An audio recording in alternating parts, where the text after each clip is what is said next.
today and the Turmoil. Really happy to have you here with us.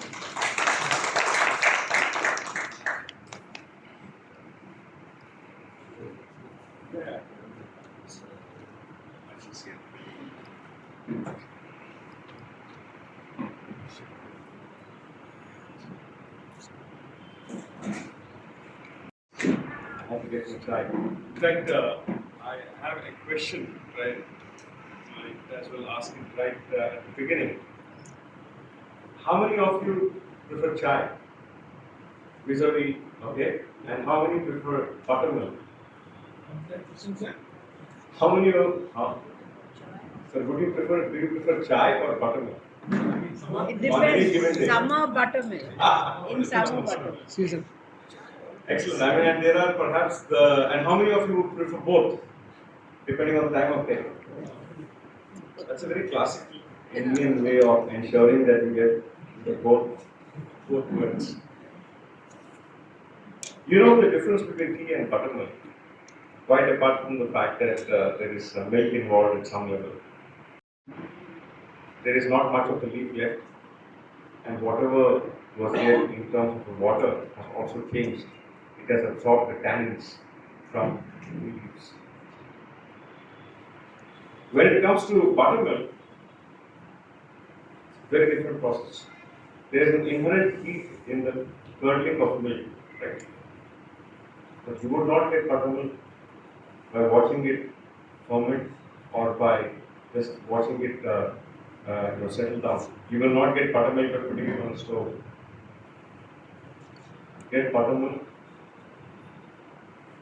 you have to put a ladle in and you have to churn. You have to do MANTHAN.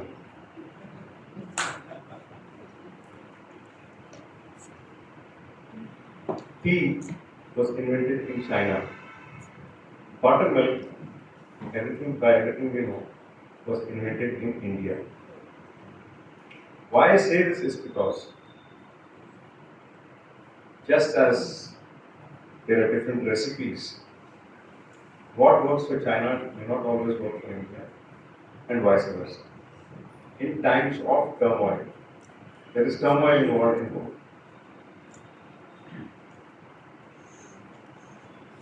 But lest you think that I am going to give a little lecture on dairy products, let me tell you about why this is very important to us today. In fact, the fact that we are here today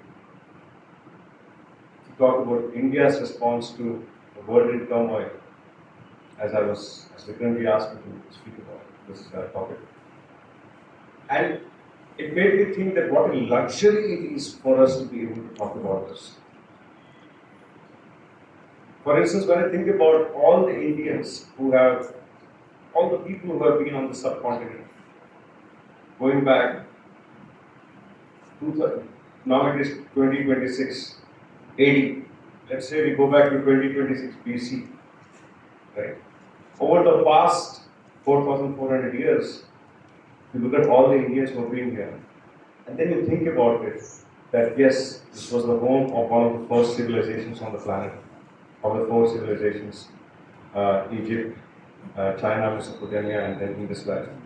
But then you wonder, what did people in the Indus Valley think about the wars between the Egyptians and the Hittites? What did the Mauryans think about the war of the three kingdoms that reshaped China? What did the Guptas think about the Viking raids in northern Europe? What did the Mughals and the Marathas, the early Marathas, think about the samurai period in Japan? We don't know. Quite possibly, they did not think about them at all.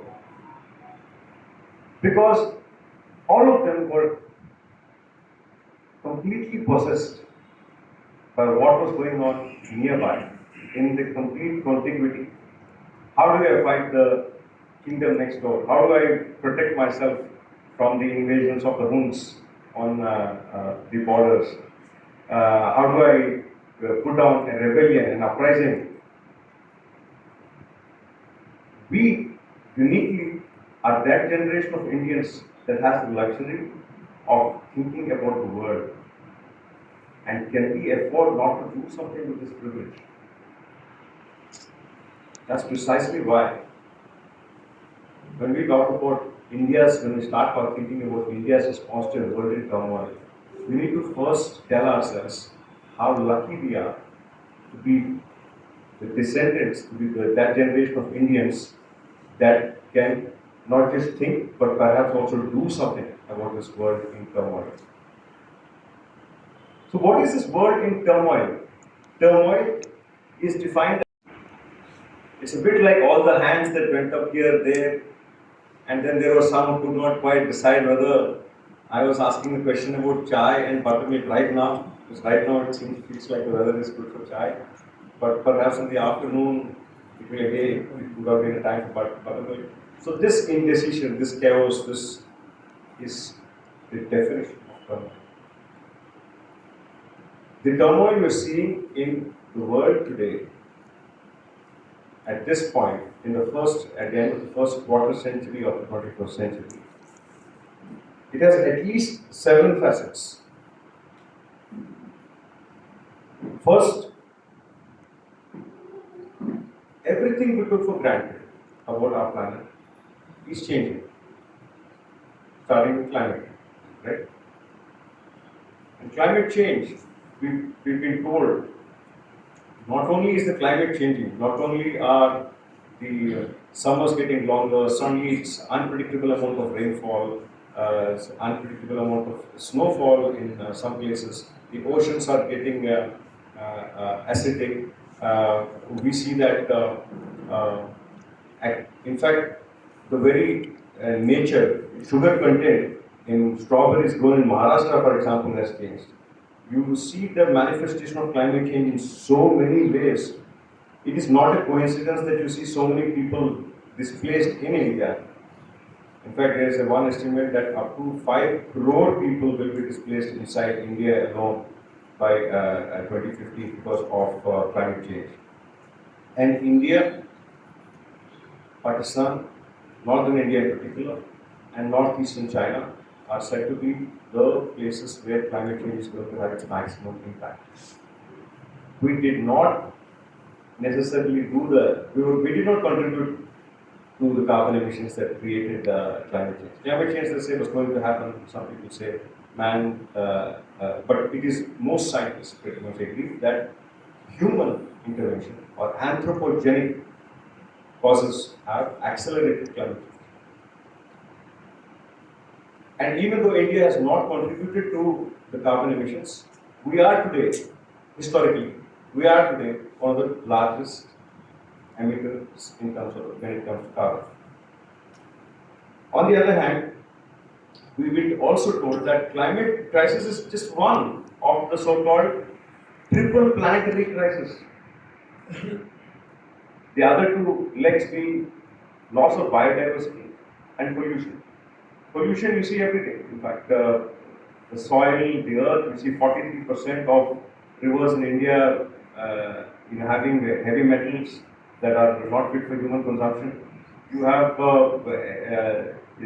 AQI in Delhi writes its own memes. I don't even need to go into that, right? And this is happening world over, but particularly acute in a place like India, which has 1/6 of the planet. And biodiversity. Suddenly we see that 85% of the world's wetlands have been lost in the last 300 years. 85%. That's shocking, because these wetlands actually used to absorb much of the carbon. And the number of species, it is estimated that the current trends hold, and if global warming continues as it is, the acidity in the oceans stays as it is, then by the end of the century, 1/3 of the marine species in the Indian Ocean face extinction. This is pretty, and by the way, this is just one of the 7 aspects, as I said, of the world in turmoil. And yet at the same time, we see that the world's largest emitter, the United States, has decided that the Paris Accords are not in its favor and they have pulled out of it. We see that there is growing gap between the developed and developing world in terms of when it comes to the issue of climate justice. Now, the second aspect of this world in turmoil, why do we say world in turmoil?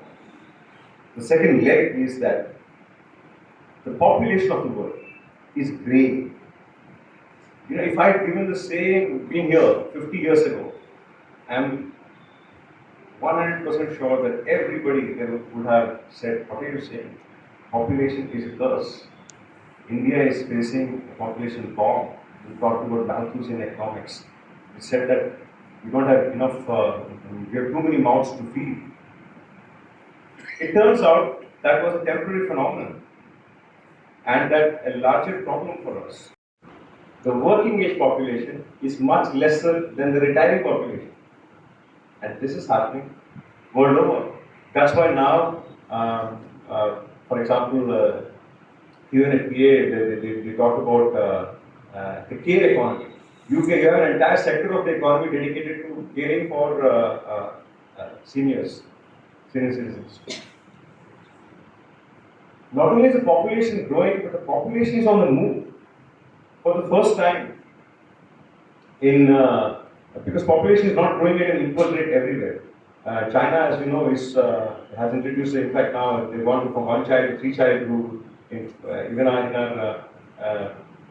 We have seen that China is likely to start graying within a few years. By 2035, India will probably hit it by 2050. Nigeria is going to gray much later.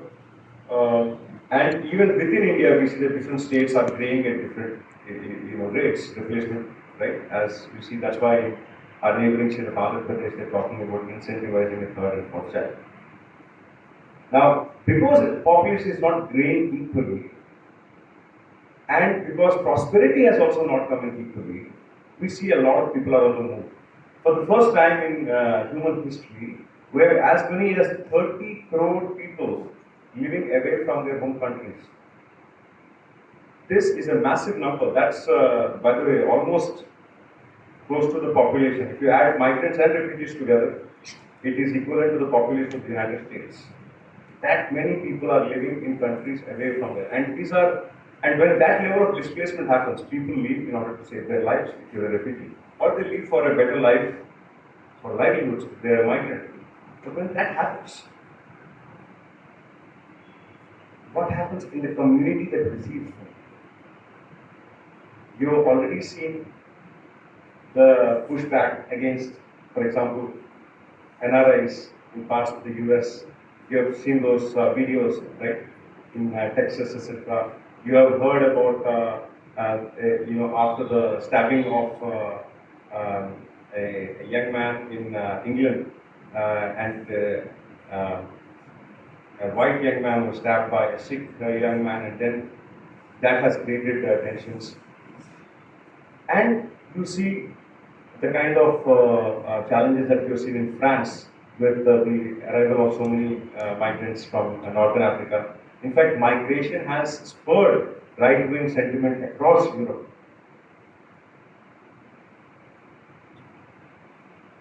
Third, even as these changes are happening, climate is changing, people are on the move, we see that we had made some rules for ourselves. And the rules were that, for example, trade is good. We started to believe there were certain dogmas.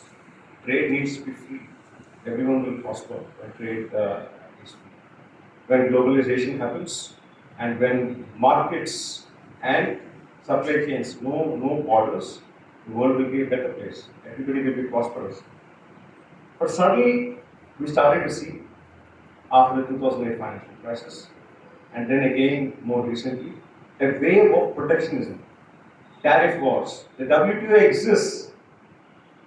The WTO exists as an institution, and yet you see more and more countries waging tariff wars. And suddenly we started to see that where perhaps at one point the developed world thought that globalization means more markets for our products. The opposite happened. The developed world became the market. So China, instead of becoming a market, became the vendor for the United States. So that meant that now there is a rethink of globalization. There is a rethink of free trade. There were commons, the global commons as we call them, were the parts of the world that belong to all of us. Air we breathe, space that surrounds the earth, the seas, the actual tangible commons, and therefore the world was bound by a certain network of treaties. The Outer Space Treaty that prevented the militarization of space. There's a treaty regarding the seas and the seabed, in fact. And we started to see, even at that, there were even the International Seabed Authority, an institution to regulate mining under the sea. We have started to see that all these treaties are in question now. Militarization of space has started anew. And now we're talking about protecting not only our private companies launch. There will be questions and I can start from this. If you'd like to say, You spoke about state of Gibraltar and how it's one of the five important ones that build connections. So, in that context, do you think an absence of physical connection between Spain and North Africa, mainly Algeria, despite its proximity, symbolizes a deeper geological issue, or is it simply a logistical or economic issue? state of Gibraltar. So the world being in turmoil, also talking about the world creating turmoil in India. Thank you. We'll get it. So first on the state of Gibraltar, I'm always reminded of how the rock of Gibraltar is a sign for something that is unshakable, right? We also have a rock of Gibraltar here in Hussain Sagar, right? I think that's where the Buddha stands. So the island of Gibraltar is, of course, an issue between Spain and for a long time. Spain, it's controlled by the UK, but Spain has been claiming it. Morocco is not far away.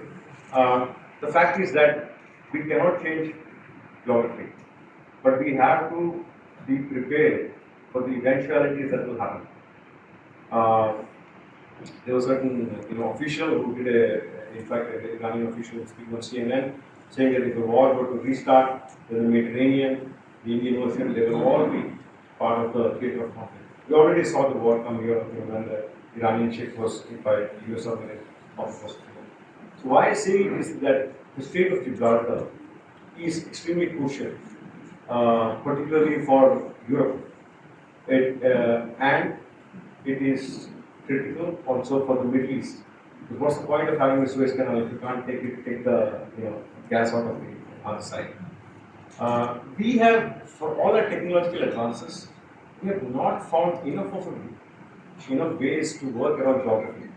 For example, we have tried to find other sources of oil and gas, but we still can't. There is still geography.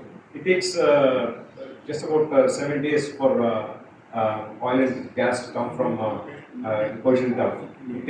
But if you want to get it from Russia or if you want to get it from Africa, it takes 2 to 3 weeks. It takes even longer for it to come. So when a crisis happens, unless you have a strategic petroleum reserve, which India has been building for about 11 years now, unless you have it ready, it gets quite difficult.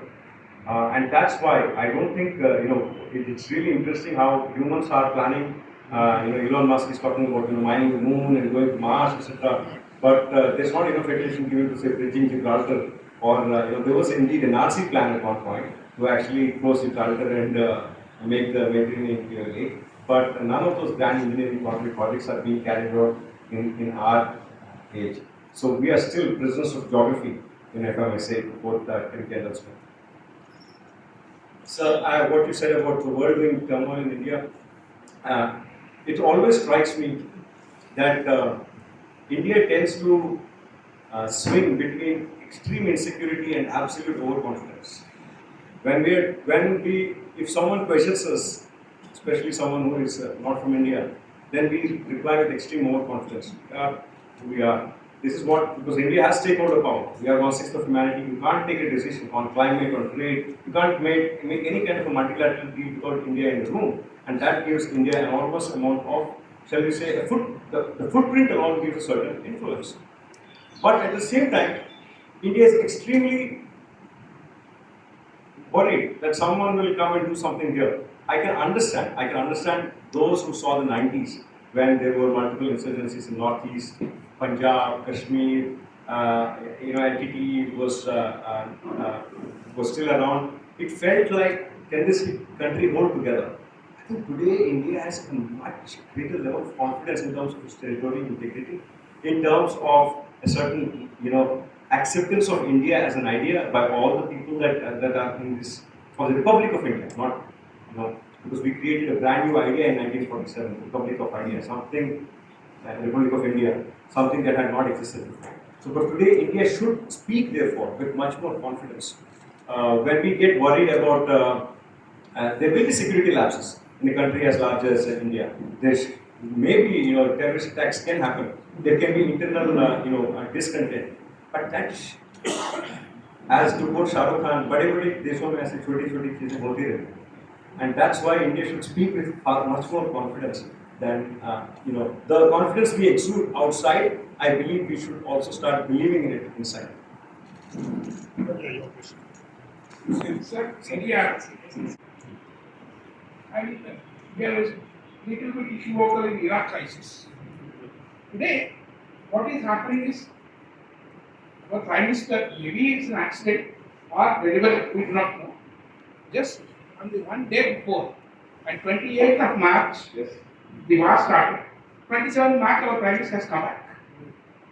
Perhaps it's a conscious policy decision by the government of India in the 21st century to align with America. See, to align with America, even in Ukrainian crisis, India chose, as you said, multilateral. So we don't want to take a decision. See, we don't want to take a decision. We did not condemn America. We did not condemn America. We did not condemn Soviet Russia. See, the point is, as you put it rightly, economic interest is taking more predominance than principle. So you are saying that uphold the principles. It's up to the government of India. Many people in India feel that it is wrong on the part of India, government of India, not to criticize Gaza massacre and Iran war and Ukrainian war. Absolutely, sir. To stand up for us, if we believe that there is no reason to stand up for them. So if we say that there is cross-border terrorism happening and others should condemn this, if we believe that this is not the era of expansionism, so people should condemn and stand up for China. Well, I think it's going to be harder to convince others to stand up for us if we believe that everything needs to be approached with absolute pragmatism and even worse, complete silence. So, next, please. Yeah, and in the last 4 decades. So it may not be following what Deng Xiaoping had followed in words, but in philosophy, we observe calmly, secure our position, cope with affairs firmly, hide our capabilities, and bide our time. So this has been the policy response of Government of India since Narasimha Rao time, since 1991 till date, across political parties who have led the government, and it has been the most pragmatic policy of placing technology, economy, and military at the center, and reworking everything built around this particular code. So I'd like to know whether it is working, or as you have mentioned, the shortfalls of adopting this policy are outweighing the, po- the Yeah, there's no point looking back. If I may say this, I was have to work for India. Certainly, it's a different time. China had certain luxuries in terms of it could practice a splendid isolation. They were able to in the 90s when the world was in the unipolar movement and the US helped China come into WTO and in the hope that it would make China capitalist or perhaps make China an ally of the US. But that did not happen, but China had the luxury of that, of taking some of those decisions. And India did not. Now, secondly, if you say that India has pursued a similar policy, I am not so sure, because China was already accepted as a nuclear weapon state, for example, in the nuclear non-proliferation treaty. India had to fight, India could not sign the NPT for its, the nuclear weapon status. You remember how hard it was in order to get the US-India nuclear deal, in order for the India to be recognized as a nuclear weapon state asterisk. So India had to overcome multiple challenges, being a heterogeneous, multiracial, multi-ethnic, multilingual, multi-denominational democracy. And the only post-colonial democracy, only post-colonial country that barring the period of emergency has stayed a democracy. And there is no other post-colonial country that has that has India's credit. Not Algeria, not Sri Lanka, not Pakistan, not Bangladesh, not Indonesia, no other country. This says something for India, but that also means India has overcome many more hurdles. Precisely because of that reason, I believe India is now at a point when India can do more. And I'm happy to answer more questions on that. Please, sir. Yeah. So, That's it's maybe it's a bit refreshing to hear India kind of comparisons to be made. The fact is, I do not believe that China is helpless. I believe it's a choice China has made. The Economist wrote an article saying that don't interrupt your enemy when he's making a mistake, quoting Sun Tzu in The Art of War. So I believe there is something of that kind of scenario here. And of course, the Chinese have been helpful to Iran. And the US, when they were asked, Trump and Nixon were both asked by media, what about Chinese help, what are you going to do about it? And they stopped short of answering. They said that if they do something, we know what's going on, and because they didn't want to antagonize China. China knows that. And because China has been helpful in some ways, perhaps, in bringing Iran to the table. And that's why I believe China is not at all helpless. If you look at China's role in 2023 March, you remember when Saudi Arabia and Iran renewed ties, restored ties after a long time of almost 20 years almost. And that was a thaw in relationships between Shia and Sunni. For the first time, we talking about sectarian reconciliation. And that was done, all the initial work was done by Oman and Iraq. And I was in Iran at that time. But the actual final work was, you saw, it was China, hosting Iran and Saudi Arabian officials and saying reconciliations happen. So China is, in fact, today I would say that one of the US priorities, they used to say in the Middle East are oil, counterterrorism in Israel. Today there is certainly a fourth priority, which is balancing a player, an actor like China. China is fully aware of it. So now I'm not talking about geopolitical cooperation. I believe that for India to achieve where China is now, history itself would have to happen differently. It's true, we can say today we should invest in manufacturing, today we should have, but look at the dependence our economy has on foreign institutional investors. Look at how much, when we have the FII's flight and China does not, has built its foreign exchange reserves in a different way, through focus on external trade. We've had more of a focus on savings and so on. So I don't believe that we can get to where China is by following, the path that China has followed. And that's exactly why we need to do, as I say, winners don't do different things, we do things differently. We just need to do things differently. I just want to, on your point of, we have the world of 1945. So, Security Council reform needs to happen. For example, even in the election of Secretary General now, the rules are that the Security Council basically recommends candidates to the General Assembly to vote on and then they get voted upon to become Secretary General. Can you believe, would you know how many candidates does the Secretary Council refer to the General Assembly? One. Consistently. And when there was an effort by Lithuania last year to change this rule, all the P5, US, UK, France, Russia, China came together to kill it. So I will park that about the UN needing absolutely, definitely needing a reform. And I would like to say something differently, that it's not about whether the UN itself is a repository of norms. Norms can be seated by many people, by multiple actors. I'll ask you a simple question, sir, and to everyone here. What is common to Rio, Kyoto, Kunming, Paris, Arusha, Beijing, Washington, USA. Rome, The Hague? Anyone? All these cities have an international convention or an agreement named after them. All of them. Rio Conventions, climate change. Paris Accords, climate, right? Kyoto Protocol, Sendai Framework in Japan on disaster risk reduction. Beijing Consensus, which was on the Beijing Convention on Women, Peace and Security. The Washington Consensus, of course, we set up the Bretton Woods system. The Rome Statute that set up the International Criminal Court. The Doha Accords that were negotiated between South Sudan and multiple other ones. Why is there not one Indian city's name in front of any international accord or agreement? Why is there no Delhi Convention?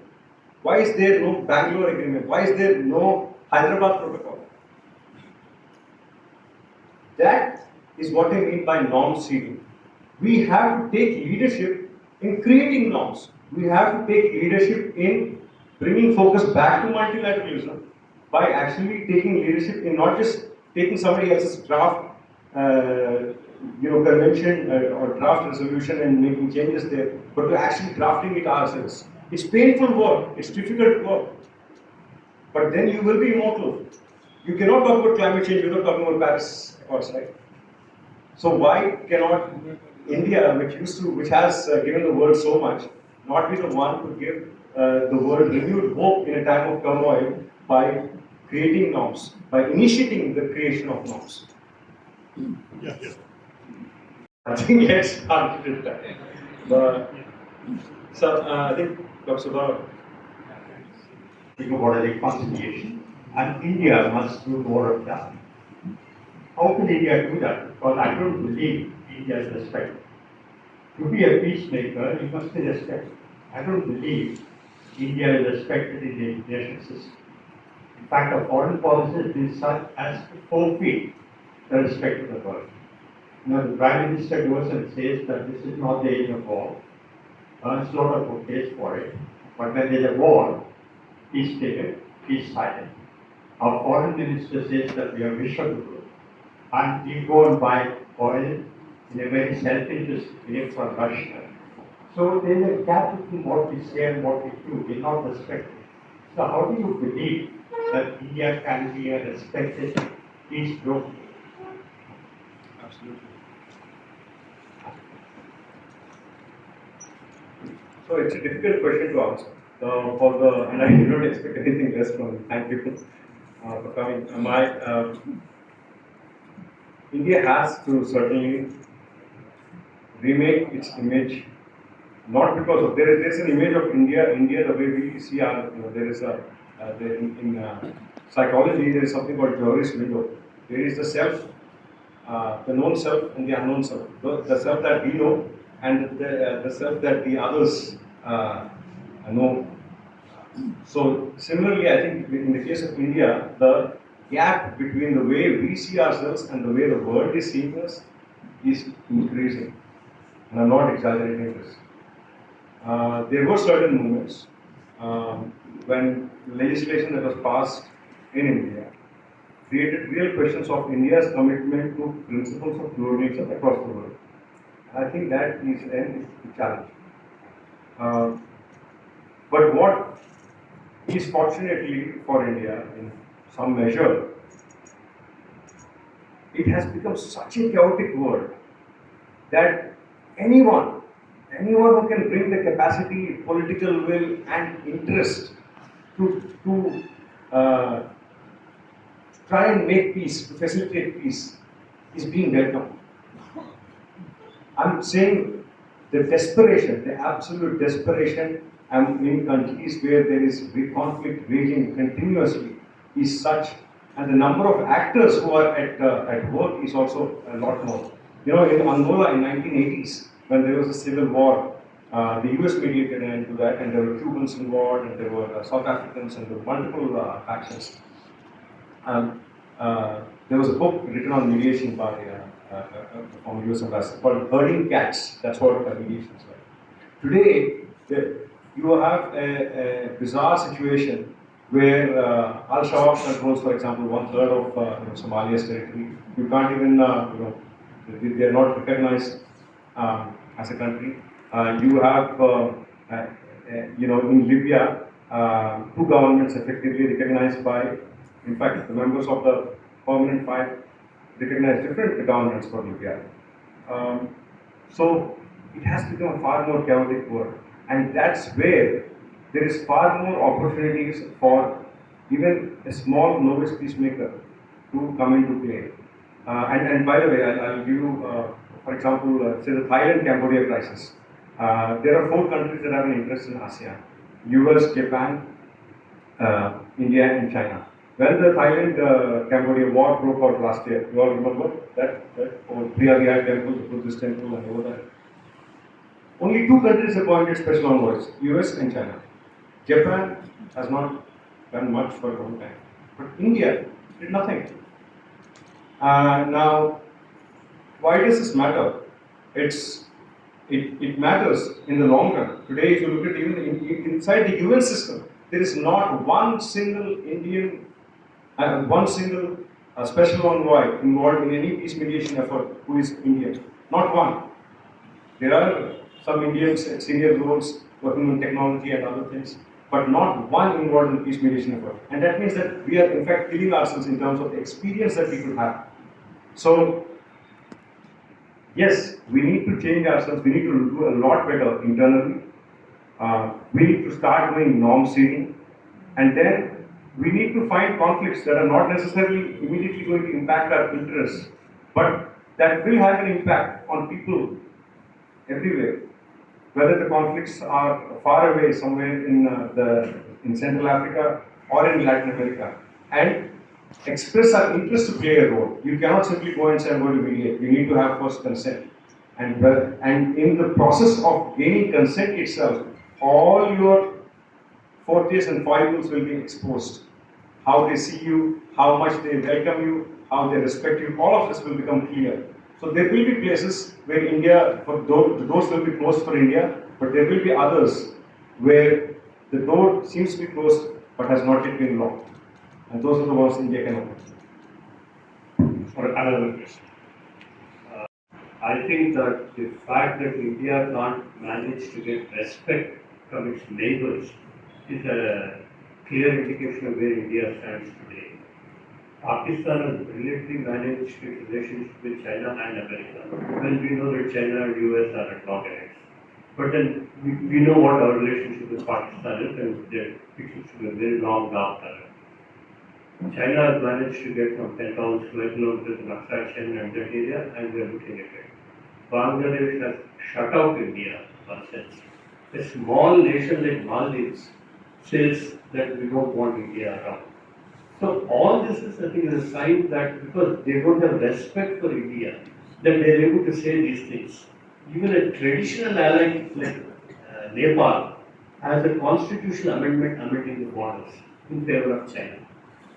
And we are just watching. I think the only silver lining in the whole thing is that the world celebrates its World Yoga Day. And I think there was more to say in 2025. India has gone through extremely terrible period in the neighborhood. You have seen a civil war break out in Myanmar, you have seen a government fall, a state in Sri Lanka, in Bangladesh, in Nepal, complete change in Afghanistan of regime. So I think I don't know if we have seen these kind of terms Only thing I can say is that the obsession to always stay on top in the neighborhood has to end. Because certainly India's, the world for India needs to be much bigger than South Asia. It doesn't matter if you're, I mean, there are plenty, after all, even till recently, the US is still worried about China's role in expanding role in Latin America.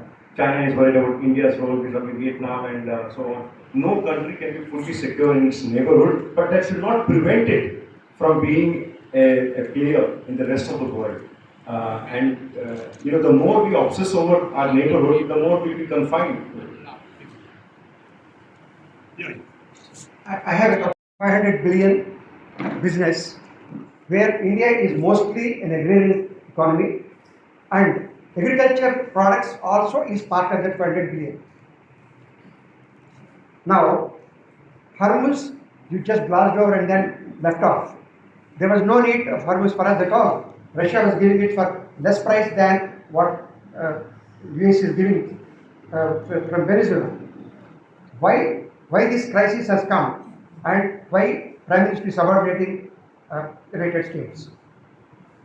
The relations with the US have been critical for India's rise in the last 25 years. It's not an exaggeration. What has happened in the last 1.5 years has set back decades of work from both sides. That's also a truth. When it is said that in the US that Trump says that India, was making money off us, and you look at the balance of trade, the US US buys about $86 billion of goods, and India buys about 46 billion. So it's about a $40 billion difference. And you see how strongly the US has said about it. Now, on the other hand, India's balance of trade with another country is the exact opposite. India buys $114 billion of that country's goods, and it has been measured, but India has not been able to strike a balance. I don't think, I think the interpersonal relationship, perhaps the importance that was placed on relationship between individuals, at some point it outlives its utility. And now I think we are in a world where it is no longer guaranteed, personal opinion, that the US will help India's rise. As certain one US official said at Rise in a dialogue recently, the US will not make the same mistake with India as they did with China. If he means those words, if everybody believes those words, then no matter what is said about how much bonhomie exists between the President and the Prime Minister, the fact is that India will have a very lonely path ahead. And that's where India needs to punch above its weight. And some of the things that I mentioned about norm seeding, about playing a role as a peacemaker, these are not certain options out of luxury. These are actually pathways through which you can amplify your influence in the world and get to where you want to be, because of all the constraints you're going to face in the years ahead. I think you are very diplomatic in saying it. See, let us be very blunt. By US President, that I can finish Modi's political life in overnight. Is it the reason? Be very frank. You talking about the FC files? Okay. The second question Right, sir. is, when Modi took over, rupee was at 58. He told public saying that it is in the ICU. Right? Today it is 6 fathoms deep. Right? Now, one clever lady who is an economic advisor to Prime Minister yesterday was saying, 100 is only a number. There can't be a better joke than that. Can you please comment something on that? Is it man-made? Let us accept it. There have been, our dependence out of it, and over the years, we have tied ourselves.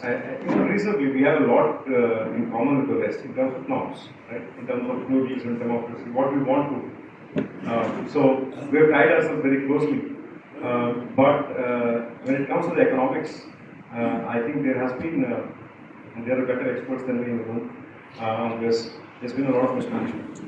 It's not just about the value of the rupee to the dollar, and then some people say that as long as the RBI is able to negotiate the trajectory of the rupee, it doesn't matter as much. But what has happened is that it has wiped away a lot of the growth that we have made. In fact, there was somebody sent me just today about how India has consistently been among added value since in the last 6 years in terms of its GDP, but much of it has now been wiped out completely because of the consistent depreciation of the rupee. So I again, like I said, there are better experts than me on that. But I feel that the way the economy has been managed, I'll give you another example, something that I'm familiar with. The Strategic Petroleum Reserve. We saw the Strait of Hormuz crisis coming for years. Everybody knew it. In fact, there's actually a book called 2034. It's a book about the Third World War. It's a fiction, but it's written by a former US admiral. And it actually shows Indians as the ones who bring peace at the end of World War III. And so it's very popular in the Indian defense establishment. People keep distributing to each other, gifting them. And in that book, when a crisis erupts, a global crisis, first thing that happens is the Iranians take the Strait of Hormuz. It's written even in a novel. Everyone saw it. Everyone knew what was going to happen. But our Strategic Petroleum Reserve, on which we started work in 2015, and maybe the roots of it were even earlier, has still not come to to realization. According to some statistics I saw, we have actually increased our oil and gas imports since then. From rather than decrease.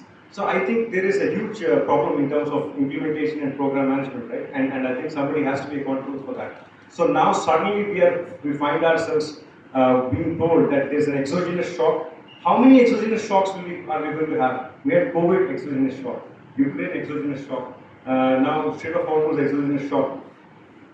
If we are not going to shape the narrative, if we are not going to set the norms, then we will simply be that, that like a buoy in the sea, that keeps bobbing from one side to another. Wherever the ocean current takes you, you will go. We are never going to be a ship. We're only going to be that little buoy floating in the sea. Last two questions. As far as it is aspirational, I understand it's fine.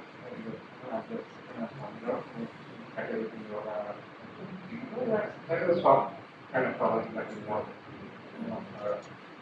But are they already distributed? India seems to be thinking that they're already. What is your idea? India, how India can be distributed? What happens? Thank you. I think it goes back to what I said about the difference between how we see ourselves and how the world sees us. Now, when we say, when we start talking about international norms, we often start grounding it in things like yoga, understandable. But when we start using things like Vasudhaiva Kutumbakam, we've used a lot of terminology that is very rooted in our ethos, which others will not understand. If you don't come from this culture or this ethos, they don't understand, and they're not going to become popular. You need to use that language. You need to use the language that the world is using, even if it is sometimes, let's say, and that's why even the very word norm that I'm using, which let's say comes from Western literature, we have to use it, adopt it, and use it in order to sell our ideas in their language. So that's one of the problems with Vishwaguru. The second issue with Vishwaguru is I'm not so sure. In fact, Tagore, who I think was one of the first to use this term and he himself had major doubts. When Japan was talking about becoming the beacon for Asia, and he said that any nation that assumes that it has something to teach the world and the world has to learn from itself, that nation itself has to learn alone. So I think we are in that position where we are overestimating ourselves. Perhaps to see again, it's a bit like how at home our parents, our siblings, younger siblings, they all look up to us. They all treat us like we are somebody. And then we go out on the street and nobody recognizes us. So you have a dark now, right? Like they always have a pet name at home, and a pet name. My actual name itself is Raja. So at home. Everyone is, many people in India have the name Raja, but you go out on the street, and it's not even, it's not a title, it's not even your name, right? You might still be called by something else. So I think that's why we should not take ourselves too seriously. For another Shah Rukh Khan quote, हम महान मैं नहीं मानता कि हम महान हैं, लेकिन मैं मानता हूँ कि हमें महान बनने की काबिलियत है. And I think that's what recognized Israel after the Oslo Accords. And then we saw that it was continued by Vajpayee when Israel helped us during the Kargil War. And then it was continued by the UPA government, and then of course you see that Modi government has they have elevated it to as a comprehensive partnership. So there was a continuity. What we did not see happening before, perhaps as much, was that foreign policy being very political. You're familiar with that speech of Vajpayee where he talks about how Narasimha Rao sent him to talk about Kashmir at the Human Rights Council in Geneva and so on. So I think it has become very political. But it's also, in my view, normal. When a democracy starts to mature, foreign policy becomes political. The only question is whether foreign policy becoming political has increased the accountability of the establishment. And I'm not so sure of that. When the Operation Sindhu happened last year, and when the External Affairs Committee was not briefed for 3-4 days, Parliament was not briefed for 3-4 days. And that's the question. Exactly when do you take the opposition into confidence? It doesn't matter which party is in power. The question is when do you take them into confidence? When it comes to the talks with the Chinese, on line of action control, when do you take the opposition into confidence? You need national unanimity on some of these things. You can make it political, but you still need to have those back channels in order to have the trust of the opposition on these issues. I don't know if that's happening now. I also want to say that when it comes to world conflicts, right, you don't have to wait for the conflict to break out. There is plenty of time. We had, for example, the trust building between Arab nations and Iran. For a long time, there was no one there doing that. I mean, India could have played a role. India has excellent relationships with everyone, right? Similarly, it's not just the government. Sometimes there are prominent individuals that can do it. When in the case of Indonesia, when Aceh, after the 2004 tsunami, Aceh was fighting for independence, but there was a peace process that started because the rebels in Aceh gave up. Then Marty Ahtisaari came in, and he was negotiating from Finland, from President of Finland, was negotiating the peace agreement. And Finland tacitly supported, but he was an individual by himself who was in the process. Kofi Annan has done similar things. Jimmy Carter, after he was Prime Minister, President, has also done similar things. So you can even have prominent individuals from India with the tacit backing of the government going and doing this kind of initiatives. Instead, what we have happened is, I'm afraid, less than serious initiatives. There was a certain Guruji who went and worked on the peace process, wanted to work on the peace process in Colombia, and the embassy was caught unawares. So this is not very helpful, to try and do it through achieve peace through yoga and so on. Because what you need are very serious initiatives, people who have experience in peacemaking. And I don't just mean the people who have been in the foreign service, by the way. There are plenty of people in India who have experience, for example, in negotiating the Bodoland Accords, people who are in IB, people who are in IPS and other services, for example. Their experience also matters when it comes to, let's say, making peace in civil wars elsewhere. So I think India has plenty of options. It's up to India whether it chooses them, whether we wait for the tea to boil over, or whether we jump in and start the movement. About India's role has actually started even before independence. In 1929 December, there was Lahore Declaration. By 1930 April, Nehru spoke in the British Parliament, and the benefit has gone to more than 20 countries. Independence without dominion status. But he never called himself Vishwaguru. Then he also started non-aligned name. Then he became an architect. That is one thing. Second thing is, we talking about multipolar, be with Russia, be with USA. But how many people know that on 19th November 1962, suddenly in the night, Nehru calls John F. K. Kennedy, and within 3 days, the fighter jets, and they attacked China. And another thing, what was these people, Modi and his friends, were doing between 1988 and 1993, when 1 lakh Hindus were thrown out by Bhutan, a very small country, and Hindus were taken up as refugees by America, Australia, UK, not India. There were reasons for that. And is Modi doing balance of power mistakes similar to what Britain did, supporting Spain in war with between France that led to 200-year war that ultimately led to independence of America and the start of Britain's fall down. And is it again a similar mistake what Bismarck did in 1885? Thank you. Before you answer, clarify that India has organized as a response to the world turmoil. We have a Char Dham Yatra. So, Ganga, Kaveri, Indravati, anyone? What are these? So, Our great rivers. not just our great rivers, sir. They are the names of Indian evacuation operations. Very easy evacuation operation from, I believe from South Sudan. Ganga was from Ukraine. There's also Operation Sankat Mochan, Operation Ajay, Operation. So I will lose track. I have a whole list, and the names are getting less and less, perhaps innovative. The number of so please sit down. I think the number of operations we're doing to evacuate people. Excellent. It's great that we are able to evacuate our citizens. In case of Gulf, we perhaps were not able to do 90 lakh people. But imagine the costs of this on our exchequer. Dr. Subbarao was here. You know, in 1991, when India did an airlift of over 173,000 Indians from Kuwait, for years the Indian taxpayer was paying for the cost of that. It was not our war. Saddam invaded Kuwait, oil prices went up anyway, and then the US, in support of Saudi Arabia, went after Saddam. In the process, 175,000 Indians. In fact, it was the largest civilian airlift in history. Actually, it's comparable to Dunkirk in some ways, in terms of the numbers. So when we look at it, but it costs us so much.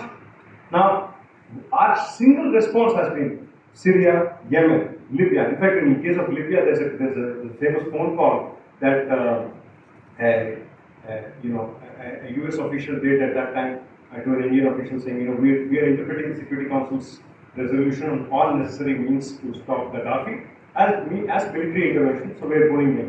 India was at that time on the Security Council. What should have been India's response? What could have been India's response? This is 2012. India's response was, we have several Indians who are working in Libya, so we'd like to evacuate them. So, is this, I believe, and there have been many lost opportunities. It was really a different government at that time. The issue is that India has been more and more reluctant to shape international affairs in any way, while wanting to be a permanent member of the Security Council. I cannot understand how this is possible, this dichotomy. We can host any number of T20 sessions, etc., but are we setting norms? Are we coming up with something? Like I said, where is that international convention, that is coming out of an Indian city?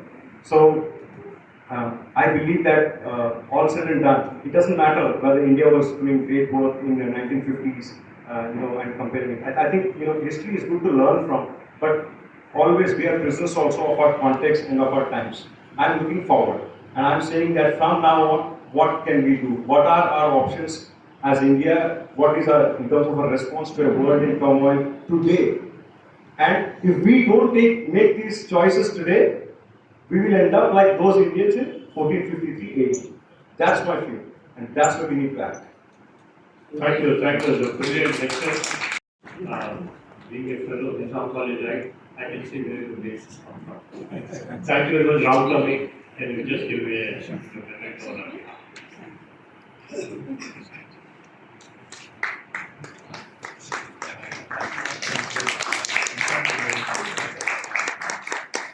Sorry, this is just